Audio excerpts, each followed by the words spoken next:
biggest problems that I see with marriage today is that nobody calculates adult development into the equation.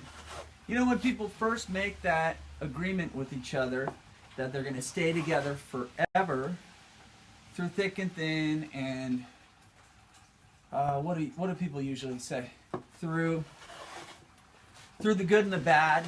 Nobody's thinking about the good and the bad being a big shift that occurs inside each person. Everyone's thinking about whether they become poor or rich. Nobody's thinking about the fact that everything they agree upon now could change in the future. And who they are as a person may internally shift into something that is no longer even valid as they get older. It's because adult development's not even something that psychology recognizes or even talks about.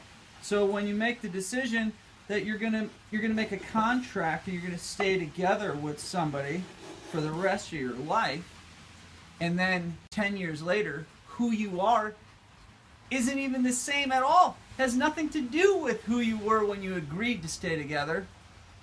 It almost invalidates the entire contract.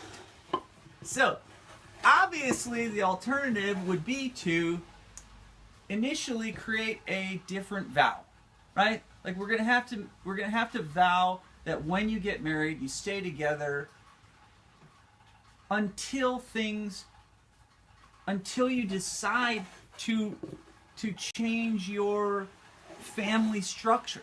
Right? In family systems theory right now, we're talking about divorce as just a restructuring of the family, right? Like maybe even a reshaping of the family. Because seriously, there's more divorce than there are people staying together at this point. So, if that's the case, maybe when we make these vows that you're going to stay together, we should plan that in the future. If you're going to restructure your family to 2 separate households for mommy and daddy, then that should maybe be in the vow, that you'll treat each other civilly even when you are restructuring. Like, why do we only treat each other nicely as long as we're planning to stay together? And then we treat each other like crap during a divorce and when we have to separate. If it's inevitable almost that we have to separate, let's stop treating each other horribly.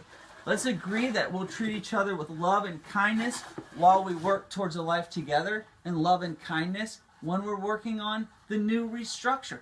When we're reshaping ourselves in our maturity, right? We have to plan for psychological maturity to happen.